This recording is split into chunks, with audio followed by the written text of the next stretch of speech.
Welcome to StartupSac Office Hours. This is something we do once a month around different topics. We used to do it in person as kind of a meetup lunch, but with the pandemic and everybody working from home now, we've changed it up a little bit. And so we try to bring you someone who can help you move your business forward. So today we're super excited to have Scott. I ask you this every time. Is it Sambucci? Sambucci. Sambucci, okay. Sambucci, yeah. With SalesQualia. And based on that question, you think I don't know Scott very well, but I've actually known him for probably at least 8 years here. And have close to, almost 10 at this point. Almost 10, and I've worked with him a lot to have him be a teacher in Sacramento around startup sales. So I know you guys came here to hear from Scott, not from me, but I will introduce StartupSac's other half, Jeff Bennett. Jeff and I are the co-founders of StartupSac, a nonprofit that exists to help startups in the greater Sacramento region succeed. So without any further ado, Scott, it's your show. Thank you so much. So so Laura and I first met through SARTA, and I did a couple workshops with SARTA back in the noughts, the 08, 09, something like that. And obviously kept in touch with Laura. I always joke, like, if I ever want to know what's going on in Sacramento, I can just go over to Laura's Facebook feed, because she's like the mayor of Sacramento, which is awesome. So thanks for having me here. And Jeff, I know you've also I haven't known you for quite as long, but we've known each other for quite some time. I think I've done a talk over at the meetup group that you've run years ago. And I just like being here in Davis. I moved out here in 2008. And I moved out here from the Bay Area and wondered, like, I wonder what the tech scene like is here, or the startup scene, and got to know Laura and Sarah through SARTA and the other stuff. And I just know how much work the two of you put in every single day. Just the effort that you put in. So I really appreciate the work you're doing here in the Sacramento region, because I think it's well needed and well deserved for the teams that are out here hustling and building their companies. So thanks for having me here. Thank you. Appreciate it. Yeah, for sure. I recognize some faces. Nikki, how are you? See you there over at Davis. Fellow Davisite, Davisian. I don't even know what we are. We're from Davis. I don't know what the proper name is. Not sure exactly either, but we're in Davis for sure. We're in Davis, yeah. So so the topic today is really your topic. So we want to do a live Q&A here. This is something I've done in the past we do Q&As all the time in our coaching program with our startup selling clients. We do public Q&As via LinkedIn and some other places as well. And, so really the time is yours. And just to give you some context in terms of some of the work that we do. So all of the work that we do here with our company at SalesQualia is focused on helping early stage and growth stage tech startups, B2B startups, scale up, ramp up and scale up their sales process. So a lot of the work that we're doing every single day is very tactical stuff, working on things like how do you fill the funnel and lead generation and prospecting for those enterprise B2B customers, thinking about that from a funnel standpoint. Now you've got the leads, how do you qualify them to make sure that you're spending time with the right people, and are they a good fit for your product or service?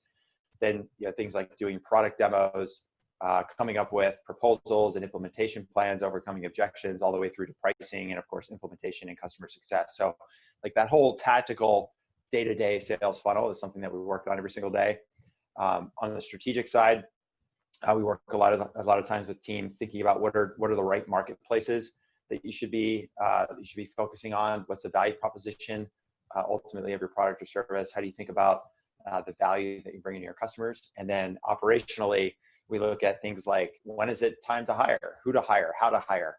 How do you build your team when you're going from a single person startup founder? Now you need to get some help because you've got more leads coming in than you know how to handle, or you got some more customers than you know how to handle. You need somebody on the customer success side. So anything tactical, strategic, operational on the go-to-market sales side of thing is kind of our jam every single day. So maybe in the chat box, just to kind of get you guys working a little bit here, because I don't want to have to do all the work all by myself. So in the chat box, I'm going to write the word chat right now so that it pops up for you. Maybe you can just let me know, like, what's a specific topic or question that you might have. It could be something like, how do I do this? Or I wish I knew how to do that. Or what's the right way to insert the blank? So it could be anything around, leads, pipeline, customers, pricing. Time is yours. So what you got? I'm here to help. Can I go ahead and ask verbally? Yeah, go for it. Awesome. Go ahead. We got a small enough group. So Gherkin, is that how you say it? Yes, that's exactly right. Cool. So as far as, first of all, I want to thank you for being able to offer your time for this. Also in Davis. 100%. So yeah. That's awesome. Cool. So the question that I have is, we see that with COVID, everyone is now marketing via email. There's just so much going on, and my inbox personally is blown up, but I also realize that, like, for me to reach out to other enterprises, it's a little bit more difficult now that there aren't select groups that meet up per se at an event that you can just go to, for example. But as far as this, not for B2B marketing, what would you say is a good approach now that there is limited access to the individuals who are decision makers in a organization? And how do you say get to those individuals? Yeah, that's a really good question. I'm trying to pull up my whiteboard as well. It is a summary too. Something out. Give me a second here. Oh, why it's not showing up for me? Oh no, that's okay.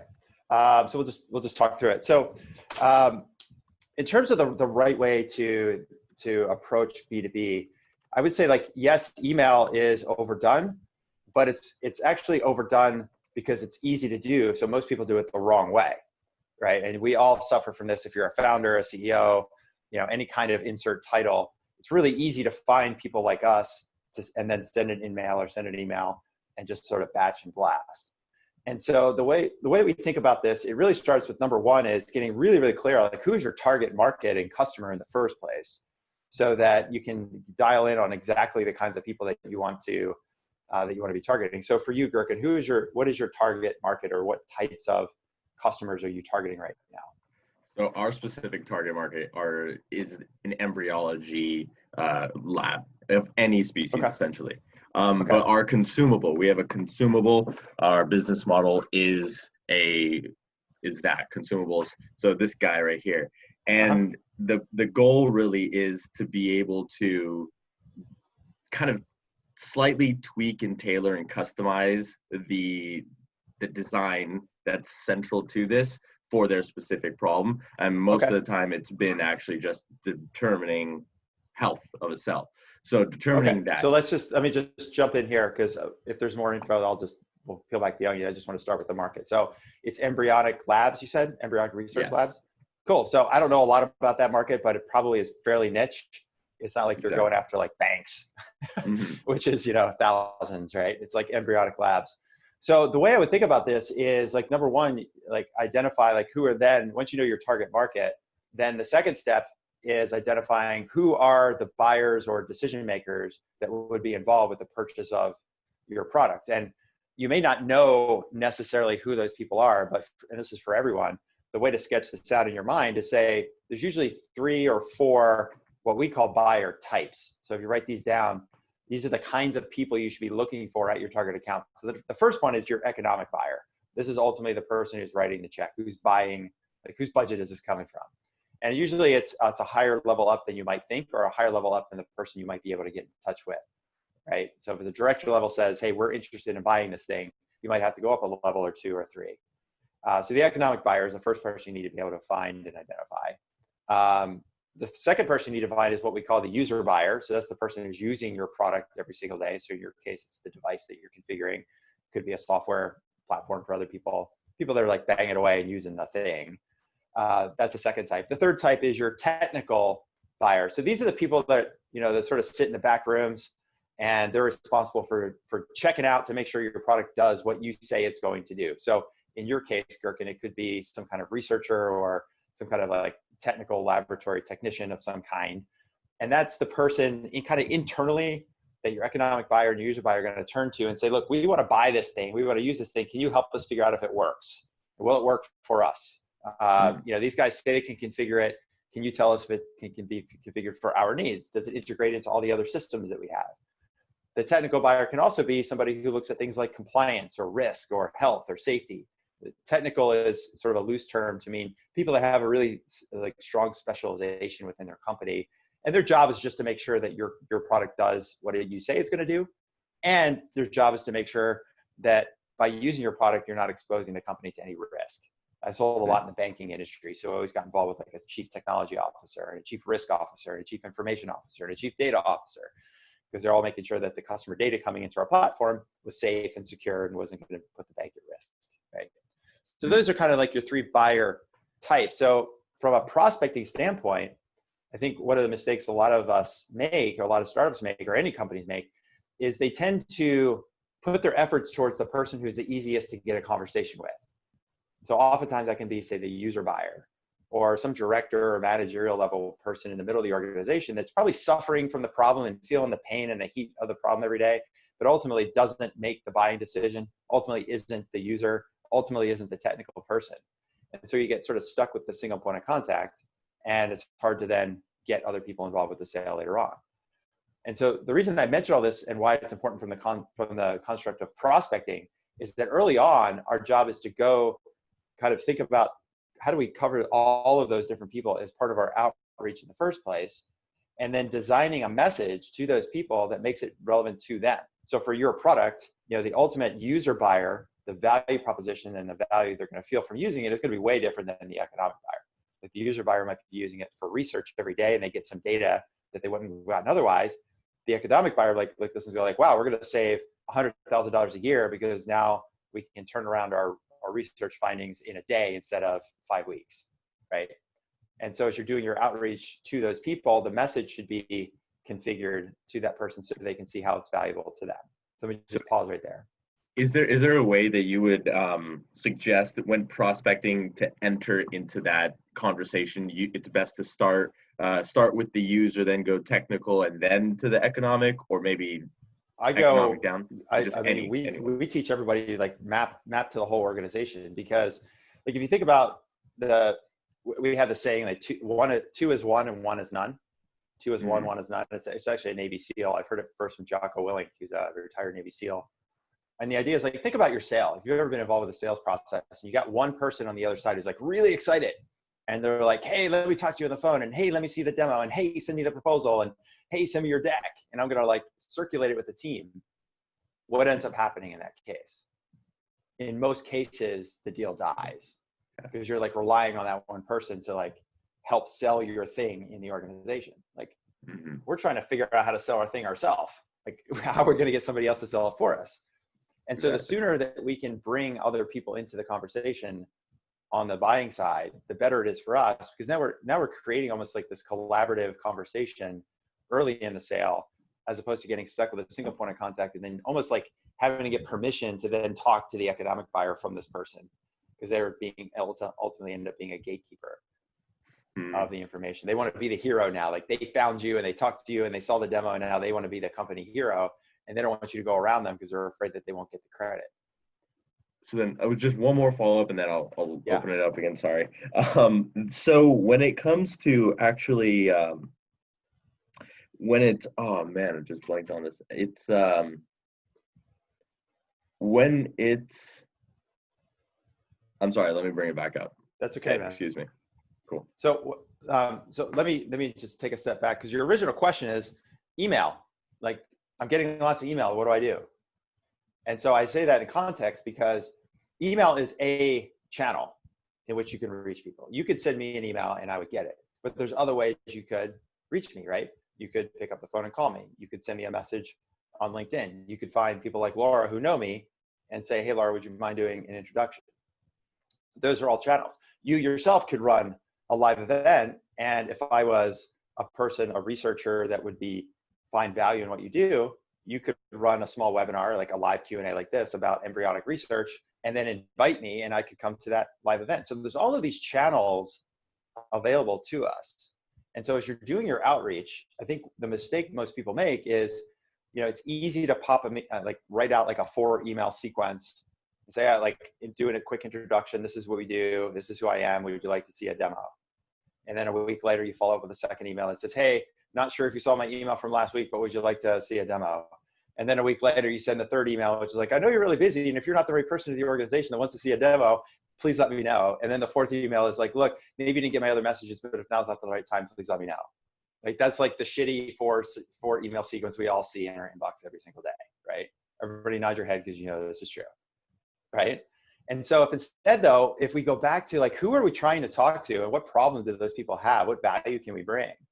If that email isn't about the demo, if the email is to the embryonic researcher, like, hey, listen, I was doing some research on your lab. I saw that you focus on this or that area. Not sure if you knew this, but we have this product that might be useful to you. If you think you might be interested in learning more, I'd be happy to have a quick chat, right? Or here's a blog post that we wrote about best practices in embryonic research. Or in 2 weeks, I'm actually gonna be running a live Q&A to answer questions about like new systems for embryonic research. Right now, you're adding value to that person. You're not just like blasting them, and doing that across the spectrum and reaching them with an email and then sending a LinkedIn connection request and then maybe giving them a phone call. So over the course of 4 or 5 weeks, maybe you're touching that person 10 or 12 times across different channels with different offerings. And now all of a sudden it's easier for them to see why they would want to have that conversation with you, as opposed to like getting that shitty 4 email sequence that we all get. So does that answer your question? It definitely does. It seems like definitely the webinars makes a lot of sense now. It's showing that you have some subject matter expertise and you're able to actually present and have something available to them that they may want. And then you can actually, so that would be like you would have already had to have generated the interest though for them to click on the webinar. Well, maybe or maybe not. I mean, so that's where having multiple channels is really important, right? So like I always think about in context of my own business, like we have people who join our email list because they download a copy of our book, or they just join, the newsletter or whatever. And we might send out an announcement to our email list, like, hey, next week we're going to run a live Q&A. Would you like to join? Here's the link, right? There's, a couple thousand people on that list. Now, not everybody sees the email, even if we send it 2 or 3 times. Some people see it, they ignore it. Some people, they never open it, right? But if I see that same person, I'm connected to that person on LinkedIn, then we could take the same people on the email list, and I can hand it over to our sales assistant and say, hey, all these people that are on our email list, just send them a quick note on LinkedIn. Like we'll set up a LinkedIn event, which is one of the features on LinkedIn. You can say, we're going to have this event, and then you can find your contacts and then just send a quick invite. So you're touching them 2 different channels about the same event. And more times than not, like people that are on our email list, we get more RSVPs via LinkedIn than we do the email list, right? Because it's just like a different channel. And sometimes it's they'll see the email, but they won't reply, but then they see the LinkedIn event. They're like, oh yeah, I saw that thing on Scott's email. I wanted to join it. Yes, I'm in. And that's why you do multiple channels. Like even just as part of this, like we just have a practice whenever we're doing live events, whether it's our event or a guest like this. If we know who's going to be there and who's going to register, one of the first things we do is like, we just send a connection request. We go over to LinkedIn. We're like, oh, who's going to be there? Let's learn a little bit about them and their business. And let's just flick over a quick LinkedIn connection request so that we can be connected there in addition to people that are going to see us here in the webinar. So that's why we send connection requests to a bunch of you today. So it's like a habit that you want to get into. And it's like, you're just creating this web of communication that allows you to catch more people. And I don't mean that in a negative way. Like, oh, I got to like catch people, but it's just like, you gotta put yourself out there so that the people that are swimming around, you put yourself in a position to have a better chance to pull them into the boat. So that question that I had initially that I had forgotten, the final one. So as far as the problem that I have is that my customer is inside of a bigger organization. Yeah. They're a department within an organization, and oftentimes getting that information intra departments or inter departments is be more difficult in my experience. And so we've used some tools like ZoomInfo and Clearbit to kind of like be able to use their databases to identify who's already in there. But do you have any other recommendations for how to map the organization? Like, how can I find that department within, for example, Pfizer? How do I find my 20 people in an organization that's 1,000? Well, one is like looking if the title is a pretty common title, then that's where LinkedIn can be a useful tool, because you're just like searching, embryonic researcher in Pfizer. That might be one way to create a list. Zoom Info and these others could be others. A third is just ask. Like once you find a contact at Pfizer, it's like, hey, we're trying to find people that do embryonic research, and find if you have one point of contact at Pfizer, just ask them like, who's the head of the department that does embryonic research at Pfizer? Because we're going to be running a webinar and we want to invite people to learn more about best practices in research. And we just want to make sure that we're getting in touch with the right people there. And just ask, like, when you had people in offices, I used to just call the main operator and just ask the operator. And oftentimes they wouldn't know. And they'd say, well, maybe you could ask this person. And then they put me in touch. Or like a really good, if you ever want to map an organization, you're not sure where to start, call the main number and ask for the CEO's office. And they'll put you through. Which is like, hey, figure out who the CEO is, and just say, hey, could I'm looking for, Sally Smith, the CEO there. Would you mind putting me through to her office? Now, Sally won't answer usually. Every once in a while she might. But usually it's going to be her assistant. And the assistant will say, can I help you? Sally Smith's office, can I help you? She's like, yeah, listen, my name's Gherkin, and our company does this. And I'm probably not even sure you're the right person, but I was hoping you could help me out. This is what we do. And we're just trying to locate, like, who would be the best person to talk to there about identifying who does embryonic research at your company. And that executive assistant for the CEO knows the entire organization. That's why that person's the executive assistant for the CEO. And they'll say, who you need to talk to? You need to talk to John Smith. You're like, great. Is he in your office? Do you mind passing me through? You go, great. Well, by the way, if we get disconnected, do you happen to have John's extension? Yeah, John's at extension 341. Cool. Okay. So then you're also getting that introduction from inside of the organization, which is okay. Very nice. Awesome. That's a very good way to do it. Nice approach. Thank you. Yeah, you're welcome. Cool. Scott, Jeremy Spillman with Hank had a question in the chat there. Yeah, I was just looking at that. So Jeremy, if you want to take yourself off mute, I'm looking at it now, like balancing the pipeline with delivery for a small team. So we're seeing growth, but we have to I was like, good news, we got a customer. Oh shit, we got a customer. Yeah. Is that kind of like the context here? Yeah, I think too, just like the slowdown that we saw during, the couple of months of, COVID, April, May, we work in commercial real estate, and seems that, typically we were also taking on one building at a time, but with the success of our platform, customers, and again, a great way, I don't want to sound like I'm complaining about, good things, but really it's just kind of how do we balance the delivery and expectations from customers when you have, okay, we figure we're going to take on X amount of buildings a month, and now we're, 4X that right now. And then you have a continual pipeline that you're responsible for. It's been, it's like I said, it's a new challenge that we really haven't had here.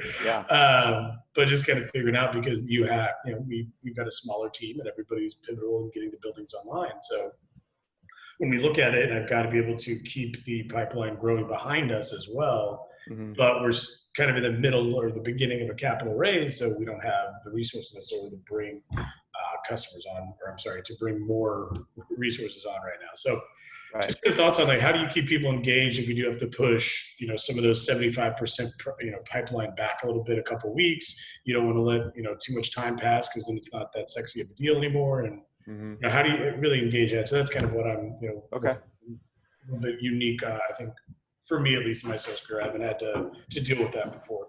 Yeah, for sure. So, so just to summarize, so the notion is, okay, we've got, 4X the number of buildings we need to manage. We need to implement and make sure those are up and running. Meanwhile, we want to make sure we're not losing sight of the deals we already have in the pipeline, let alone bring in new ones at the top of the funnel. Is that right? So the first thing, first things first is like, even in our company work principles is like our number one principle is clients first.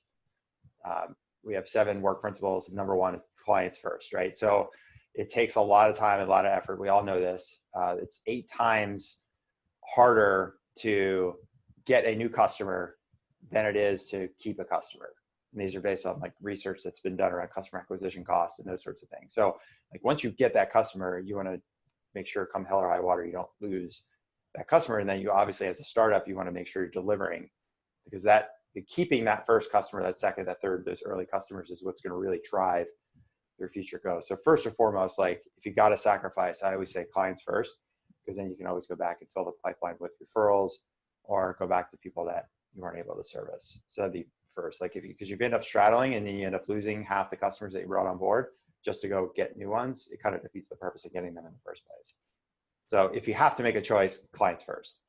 Now, secondly, I think one of the ways that, and this will both help you with the current state of customer success as well as the future state of customer success, is look at, like, take a step back and you say, okay, if we're implementing these 4 buildings, like what are the key tasks over a first week, first month, first 3 months? Like, so for you, Jeremy, when you're bringing on these new buildings, is there kind of like a relatively common set, like a checklist of things that got to happen in the first week, things that got to happen in the first month, things that got to happen in the first quarter in order to make sure they're up and running? Yes. Okay. What's a short list of things that you have to do to implement with all your customers? I think that it starts with, we install a router on site. We get their building management system login information. We've got some kind of hard, some data entry that we need to do on a spreadsheet, as well as configuration on their current system. And then that's when we move it to the more advanced stuff, like the actual energy modeling of the equipment. And then the energy modeling moves to, when we've actually built out the digital twin of the building, and then the digital twin runs its data analysis. So we do have a process. It's just lengthier than I would like. How much of that process is you doing stuff versus the customer doing stuff and you're teaching them how to do it? So the customer really doesn't do anything. I mean, we're an AI, kind of product. So that's our whole gig, is to try to get the customer to do as little as possible. Okay. But if it's AI, it still sounds like there's a lot of like hands-on, almost. The AI comes in more of like the after management of the building. So like the setup is more manual, but after we get the building set up, which is why we have such a strong kind of support, where we can take on more buildings that probably our support really allows for, because the AI fixes most things in real time, and we're only getting hardware failures of a building, not necessarily dealing with the day-to-day kind of like, oh, I'm a little cold here, I'm a little warm there. Okay. So I'm just wondering, so like one of the things that we've seen with some of our other clients is that they'll look to bring on customers in sort of a cohort. So like, and this also is useful from a selling standpoint to sort of create a little bit of urgency. So let's say you had 2 or 3 customers or deals that were coming up to the end. If you could say to them, look, one of the things we like to do is bring in a couple of customers at the same time. So that as we're doing our site scan, as we're doing the hardware configurations, as we're doing the first pass of AI tools, and implementing on those things, it allows our team to actually kind of work with each of the same teams at the same kind of stage and phase. So, our next cohort is kicking off September 15th. Do you think you would be ready to get started by then? Right? So it can be kind of a catalyst for people to see where they are in the sales process. But then from an implementation standpoint, if there's a way for you to almost like align tasks in a way to say like, okay, like this week is mostly like hardware configuration day. In 2 weeks, it's going to be, a lot of our effort is going to be focused on auditing the system. The next month is going to be doing the AI dashboard thing. Then that might help you to avoid this sort of like jumping around that you might be getting right now, where everything is one off. Do you think that's a possible option for you? Yeah, I do. I think that makes a lot of sense. I also really like the cohort thing, especially as, with us, because we really show our value, kind of when that first energy bill comes into place and you're like, oh, shoot, I saved all this money this month. So being able to kind of tie that to the cohort gives us an opportunity there as well. Yeah. So I really like that. Well, and this really brings us to where I think all of you have like a huge opportunity. Like, as you think about, like, what are you really doing when you start a startup? Like, let's think about it, like taking a step back. What are we doing? We're actually like creating a movement in a lot of ways. Like we have this model we call idea to impact. Like all of you start your company where you're like, I got this idea. Like it's either a product that doesn't exist that should exist, or all the existing solutions really suck, or everybody's thinking about this the wrong way. Like there's got to be a better way. And in a lot of ways, it's like this crusade that you're creating and you're leading this crusade in the marketplace. And those early customers in a lot of ways are people like just like following you. They're like, yes, finally somebody like gets it and they're going to help us. We're going to do it the new way. This is the way we've always wanted to do it. And so if we continue that paradigm on from a thought process, when you start to create customer base, you're almost in a way creating this community of followers for you. And those people, those early adopters especially, they're also feeling pretty isolated. They're like, wow, like there's nobody else around that's like thinking the way we are. It's like kind of frustrating. Well, now that you bring these customers together, like what if you did like a training or a group session just like this for customers, and you did it in group format? What if you did your training of your customers in group instead of one-off training? What if you say, hey, listen, we got 3 customers, we're all onboarding, we're going to train. In Gherkin, in your case, maybe it's like, hey, we've got like 40 embryonic researchers that all are going to learn how to use our equipment. Cool, we're going to run this in a group session. It's going to be a Thursday at 2 o'clock and Tuesday at 10 o'clock. Pick one of those 2 times, and you're going to pile in, and we're going to teach you and everybody else just like you how we're going to use our product. And you can kind of create this community, and then they're going to start engaging with each other, and they're going to start helping each other out. And so the reason I know this works is we did this when I was at Altos Research years and years ago. We had a product, the company's still around, but they have a product they sell to real estate agents. So individual real estate agents, they buy this market report package. It's like $100 a month. And we were like adding like subscribers every day, like 2 or 3 a day. We're like, shit, like how do we keep up with onboarding and customer support? And we thought about it. We're like, well, let's think about this. Like real estate agents really like coaches. Like a lot of real estate agents have a real estate coach that helps them. So what if instead of calling customer support, let's call them customer coaches, real estate coaches.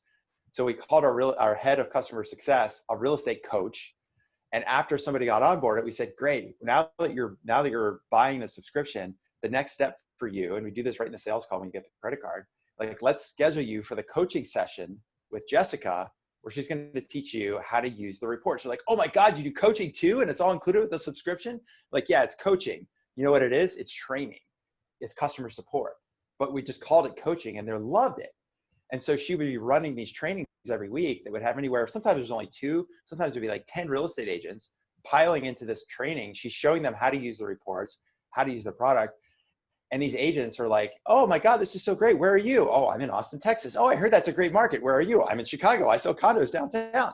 And they're like talking to each other, creating this community. And it was like great, because now they're like talking to each other and talking about how they're going to use the reports. And then every month we would run another training and invite all of our customers to join. And we'd like, hey, here's some best practices we're hearing from the field on how people are using our Altos reports. And you could have like featured guests, and you could like, here's our customer star, and have a hot seat. And people crave the significance. So now you're using your own customer support themselves in a way that takes you out of the picture. It doesn't have to be the Jeremy show. It's about the company and the community. They're teaching each other.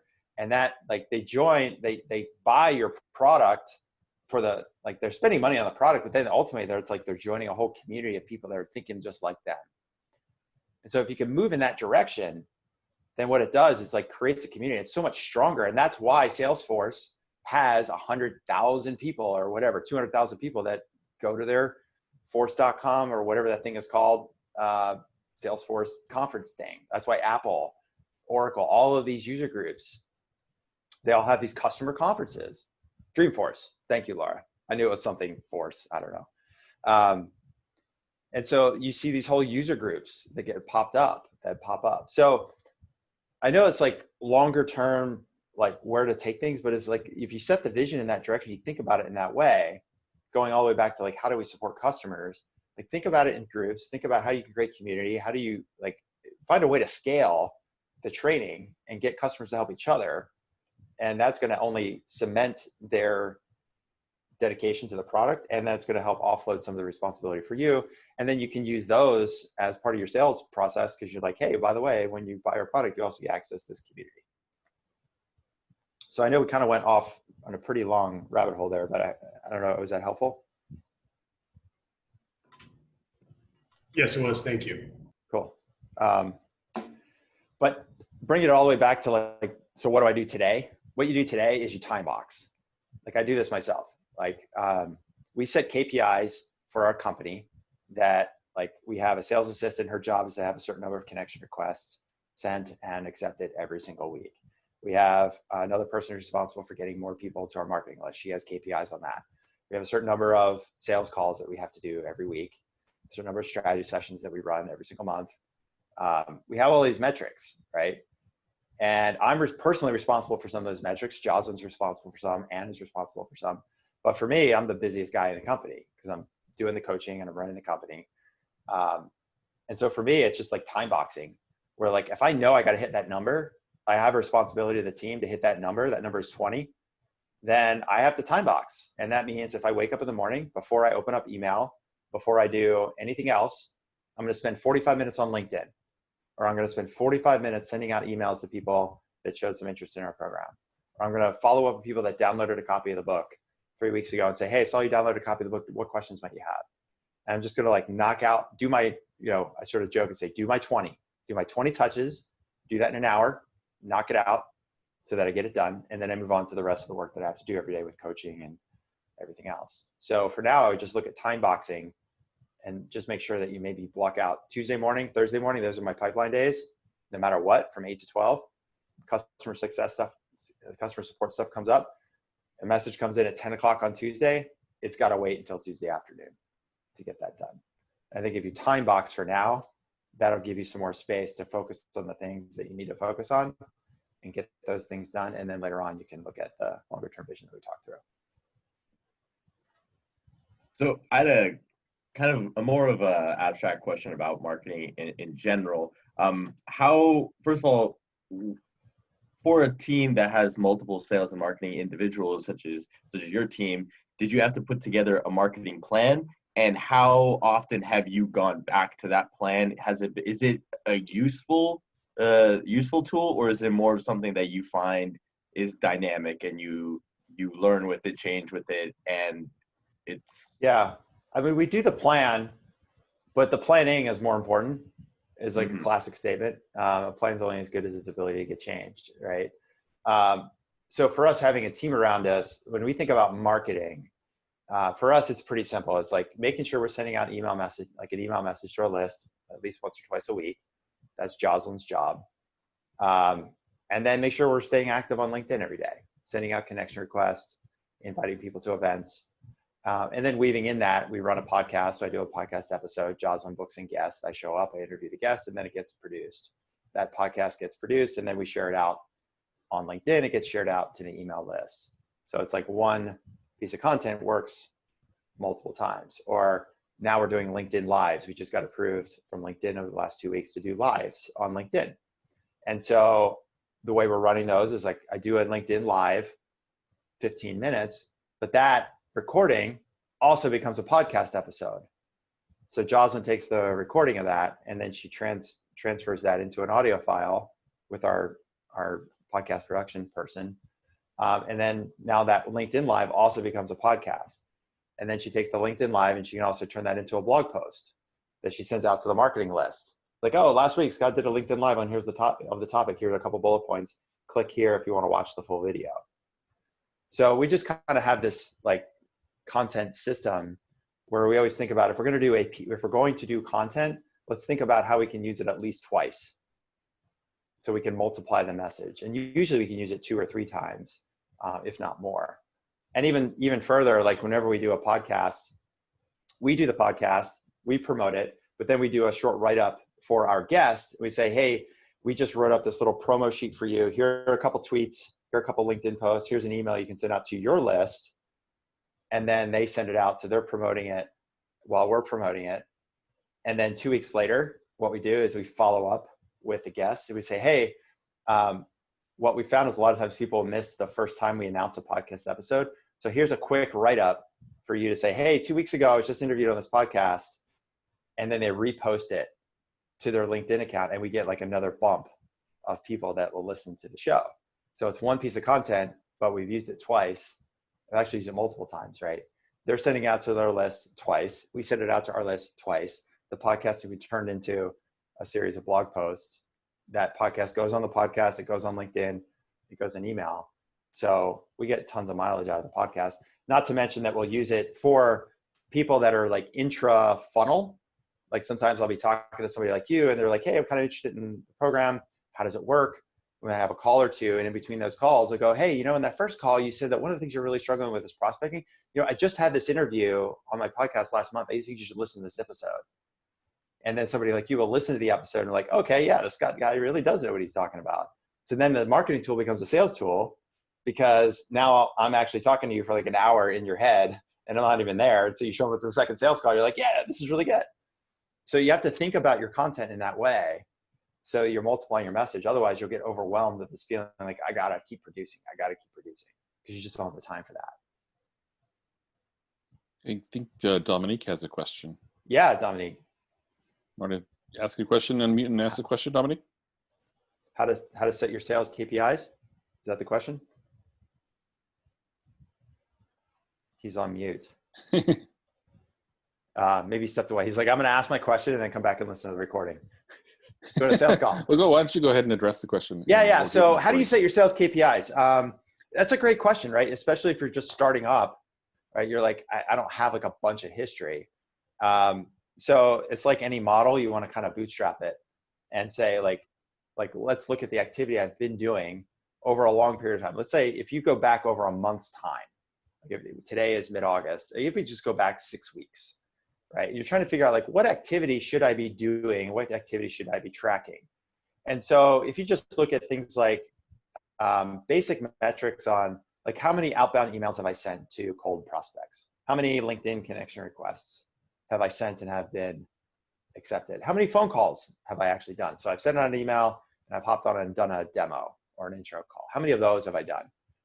And just kind of come up with some very basic backdrop, like historical numbers on, okay, like over the last 6 weeks in total, I've sent out 100 emails. I've sent out, I've done 100 emails. I've done 5 demos, and those 5 demos led to 2 proposals. So I kind of like a very bare bones visibility of a sales funnel over 6 weeks.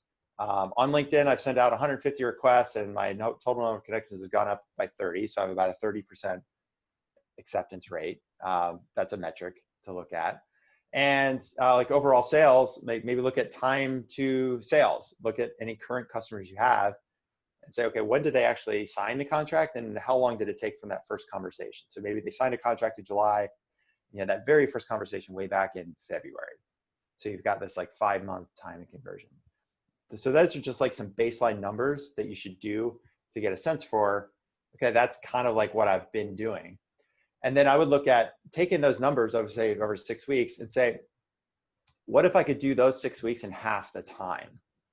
So if it took me 6 weeks to send 100 emails, maybe a KPI for me is how could I create a system for myself that I could do 100 emails in 3 weeks so that I could do 5 demos in 3 weeks instead of 5 demos in 6 weeks, that I could send out 2 proposals in 3 weeks instead of 2 proposals in 6 weeks, and just like half the time.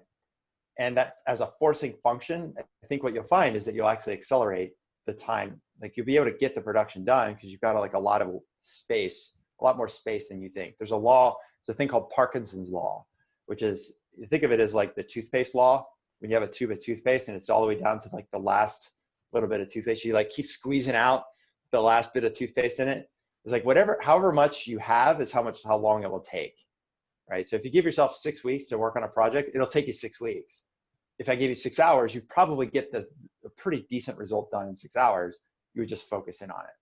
So like when we looked at our KPIs, we said like, what are the KPIs that we know would make for a healthy business? If we knew we were doing 20 initial calls a month, we were doing 8 strategy sessions and we were converting those strategy sessions at 50%, then that makes a nice healthy business for us. So those became our KPIs. It wasn't like pie in the sky, let's try to like grow revenue 10x in 3 months kind of thing. But it was like, these are the metrics we know we need to hit. And if we're not hitting them, then what are the constraints that are preventing me from hitting those? If my number to hit is 20 a month, 20 calls a month, like actual sales calls in a month, or I'm talking to somebody for at least 30 minutes and I've only did 10, okay, why is it only 10? Well, maybe if I go up a level, I realize we haven't connected with enough people on LinkedIn, or we don't have enough people on the email list, or we didn't do a live event that got people interested in what we do. So those are 3 things that we need to work on: do more connection requests, make sure we do a live event, get more people on the email list. And that's going to get us more phone calls. And so that's like a good forcing function to think about. So just in summary, I'd go backwards about 6 to 8 weeks, figure out what numbers you have been hitting. And once you know what those are, think about how do we half-life that, and then half-life it again to the point where now you've got like a pretty dialed-in system. And what's even better, once you know those metrics, and you can look at like, you're at the point where you're like, holy crap, I can't really keep up with these numbers, but I know I could hit them. That's where you go, I need to hire somebody. Because if you get to the point where you're like, if I could do 100 calls a day or 100 calls in a week instead of in 6 weeks, right? I knew I could be adding 2 new deals to the pipeline every week, which would lead to X dollars of revenue every year. But I can do that in some weeks because I can have like a sales week, but then I have to have a product week, and then I have to have like a engineering week, and then I have to have like a hiring week, and then I have to have a fundraising week, and then I can go back in week 5 and do sales week again, right? So if you get to that point and you can prove the system, then you go, great, I need a salesperson to run this system for me so I can have that salesperson doing 100 a week while I'm doing product, while I'm doing engineering, while I'm doing capital raise. So that's how I would think about your KPIs. Cool. Next question goes to Daniel. Yeah, so this is a really interesting strategy and some of the stuff I've been doing on LinkedIn Connect. And my question is, if I'm trying to find like investors, would that same strategy you just spoke about, Scott, be suited for like having a meeting with multiple investors at one time? Totally. Well, in terms of like getting a group of investors to talk about your company? Yeah, or kind of like you're talking about, you called it training, like, would that be suitable for like groups of interested parties or even like investors? That's an interesting question. I hadn't really thought about it that way. There's a really good, there's a book called, let me look it up real quick. Yeah, Pitch Anything is the name of the book. Came out years ago by a guy named Orem Claff. I'll put it in the chat box for you guys. I saw Orem speak at an event years ago. I knew about his book before the event, but the idea of Pitch Anything is, how do you create scarcity in a situation when you're pitching? And it's designed more for, you could use it in sales, but certainly you could use it. It's like very useful for investors, where you can create this environment of scarcity, then you're going to have a better chance of getting people to take action on the thing you want them to buy, in your case, invest. And so the premise is creating some rules of engagement for your investors, if you're in a position where you can create that, so that they're almost like competing for you. So perhaps like if you have a company that is in high demand and you have multiple investors, there may be a possibility of being oversubscribed for a round, then sure. I mean, why not? Like, hey, everyone, look, we're going to do our own demo day on September 14th. And we're going to invite investors that are interested, because coming out of that demo day, we're doing ourselves. We're going to invite people to submit a term sheet. Cool. You kind of like flip it over on its head. Yeah, that's a good idea. And is that a book you said, Pitch Anything? Yeah, if you go in the chat box. Okay, I'll check that out. To it. Orem Claff is his name. Good dude. Yeah. Adrian asked me a question about LinkedIn requests. I said I'm pretty conservative about who I accept requests from and who I send to on LinkedIn. Cons about that, and Facebook. I would say that you should, yes, on LinkedIn, be very conservative. Conservative in the sense, like, if you're using LinkedIn as a way to find your ideal customers, to find future prospects, if you're publishing content that's intended to draw them into and teach them about what you do and why they would want to engage with you, if you're just accepting requests from everybody, you're going to get a lot of noise in the people that come to your events or like your posts. So if you're, I don't know what your market is, Adrian, but like for me, we obviously work with B2B tech startups, right? So when we're doing our LinkedIn connection requests and we're getting inbound requests, we pretty much focus on who's a B2B founder of a seed company, a seed stage company, a Series A, Series B, at most a Series B company. If it's like a Series C or D, like it's not even worth, like the stuff we do isn't for them, right? Sales VP, sales leaders, typically not SDRs. We don't coach SDRs. Like our coaching program is designed to like help one SDR do a better job. if they're part of a team, like, yeah, we coach teams, but the CEO founder needs to be involved with our program. So we don't really target SDRs for us. So that's like one kind of, bless you, Laura. One type of person we focus on. A second are like advisors, investors, like people that are in that world, because we have a lot of partnerships with different VC companies that come about because of that, and people that are content providers. And that's it, right? So if I get a connection request from somebody who's like a software outsourced development mobile app developer in India, I'm like, yeah, decline. Like, I'm not interested. Or somebody who's like a digital marketing specialist, or somebody's going to help, I'll help you get more leads. I'm like, no, I'm good. Decline. Because you want that, you're better off having 100 or 1,000 really focused, concentrated people than trying to like get everybody in the room and not knowing like who's real and who's not. Daniel's saying he's getting solar leads constantly. I don't get any solar leads, but I definitely get people that are asking me if I need a mobile app developed. Get a lot of recruiters, a lot of lead gen kind of people. So yeah, you're welcome, Adrian. So I got a little more time. You want to do one more? We good? Sure. Anybody else have a question? Anybody not had a chance to ask that has a question they've just been dying to ask? Yeah, I guess I have a quick question. When the company gets to a point where, like you're saying, if we can dedicate more time and that will get us more traction, at what point in an early startup is it time to say, hey, we need to find a second person to, focus on this sales and marketing stuff? Is there a position that you recommend with early startups or type of people maybe, or that you would recommend that we could use to pick up and help us get that traction? Yeah, for sure. So let's two parts of that. It's when's the right time and who to hire, like the type of person. So the most important thing you can do is find the right people. And what I mean by the right people, you've got to find people who are on board with the mission and the vision. Like they get the problem you're solving and they want to be part of the company. Like they want to be part of the movement that you're creating for yourself, because it doesn't pay enough. First of all, there's way too many sacrifices. It's way too hard. And if you've got somebody who, like, we see this a lot of times with like a VP of sales, somebody who wants to be the first VP of sales at some startup, and they've got 20 years experience selling sales and Oracle and some other big enterprise software. And they walk in and they think just because the company got a Series A of $8 million, they're like, cool, I'm going to get a $300,000 base. I'm going to double that with commission. And oh, by the way, I want like 1% of the company. It's like, yeah, dude, that's not the way it works here. Like you got to find people that would be willing to like work at 2 o'clock in the morning and QA test before a launch. People that are willing to go the extra miles for you. So I would like really, really focus on getting the right people first of all, and be willing to say no to somebody who's just not a good fit from a cultural and personal standpoint. So that's first and foremost. As far as like when to hire, I really look at two things. So number one is your time, and the second is repeatability.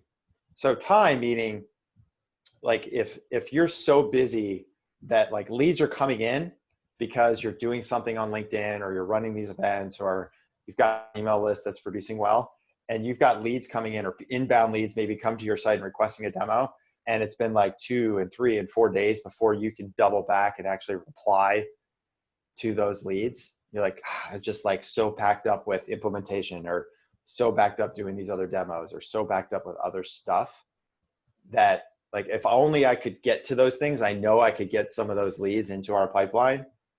If it's just like purely a time thing, that's a good indicator that it's time to hire. On the second piece though, it's important to know that you've got a repeatable process. It can't be like, I'm too busy to do sales because it's like not the priority. I got to do product and engineering and capital raising and other stuff. It's got to be more about, I could teach somebody to do what I do. I just can't get to it because I'm doing the demos now, or I'm doing the implementations now. So there needs to be a repeatable process, meaning like the lead comes in, you know exactly what questions to ask to qualify them, you know exactly how to disqualify somebody out, you know exactly what the next step in the process should be. that if you could just find somebody who's really on board and wants to be part of your company, you get to like teach them to do that. So they're doing their piece while you're doing your piece. Then that's the other good indicator. So number one is about how much time, if you're just out of time to do something. And second, like you're really clear that there's repeatability to it so that you could teach it to somebody and they can do it pretty close to as well as you could do it yourself. That makes perfect sense. So if I'm hearing this correctly, I think that your meeting idea, getting a group of these potential employees and getting them possibly in a meeting, would that be something you recommend? And then obviously, like you said, we're looking for people who believe what we believe, that believe in the vision. So it sounds like you're saying those are the people that we want. Because if we need, let's say we need something due like within a few hours, these are the type of people that are going to be the go-getters that get us where we need to go. Yeah, I don't necessarily recommend doing group interviews or anything like that. But I would say as part of your filtering process, make it somewhat difficult for people to apply for a job. Let's say you're hiring for an SDR position as part of your submission process. And some of the platforms like ZipRecruiter and others have a mechanism where you can require people to answer questions. So it's not just like click and send a resume. As part of the resume, they have to send a cover letter. They have to answer certain questions. Like we'll ask people questions like, over the last 12 months, what do you feel like is your biggest accomplishment, either personal or professional? And why are you proud of that? Tell me about a really challenging situation that you had to figure out on your own, and how did you do it? Like require those as part of the job submission, and you'll see who's serious and who's not. A question we've asked people is, this is one of my favorites, and it was, if you were a Star Wars character, who would you be and why? And I had this on a submission that somebody replied to this question, and the reply was, "Oh, great. Another bro culture question. I don't like Star Wars. I think it's stupid. I can't believe you're asking me this question." They still submitted their resume, right? So I'm like, guess what? If you don't get the context of this question, like I'm not some weird like nerdy Star Wars dude, but I do like the movie. But it's like if you're not on board with just like answering that question, cool. Like we don't have to have a conversation. It's just like a filtering mechanism, and you can see how much time and effort people spend. And you get all kinds of great responses. Like I had somebody who's like, "Oh, last year I hiked Mount Kilimanjaro." I was like, "Whoa." I had somebody else submit, "I just beat ovarian cancer," and like explain to me their fight with cancer and how they were balancing, husband and family and keeping their job and like all. I'm like, holy crap! I don't even met this person, and they're telling me about their fight with cancer. And oh, by the way, the reason I'm so excited about your company is for this, and this reason. I watched this video, and I've been following you on LinkedIn. And I have this experience. And you're like, okay, like this person gets what we're doing and they're a fighter. Like if you think working as a startup is hard, then like if you've overcome cancer, I think we're going to be all right. So I just sort of think about like, how do we get people to filter themselves out so that it makes it easier to know if they're a match? Great. What Great SpongeBob suggestion. character are you, says Laura. I love that. I hope Cool. you're not Mr. Krabs or that mean little guy. This has been great, Scott. Oh, thanks for having me. We didn't have a ton of questions, but it seemed to me like every question you answered had value across the board. So cool. Thank you. I guess it's from the MSU department. Make shit up. I doubt that. Well, it looks like folks are dropping Yeah, off. I know. We're really want to talking. thank you, though, for your time.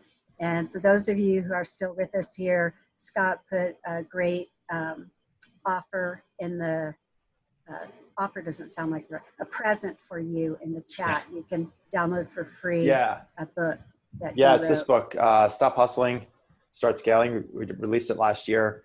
#1 new release on Amazon last year. Pretty proud of that. And so we made the whole copy of the book available on PDF. So if you just want to grab a copy, download a completely free copy. It's not like free plus shipping kind of thing. It's like completely free. Just pop in your email address so we know where to send it. It's the same book. If you want to buy a copy on Amazon as well, that's fine. But you don't make much money on royalties and whatever. I'd rather more people get the book than me make like $1 a book. So Awesome. it's all good.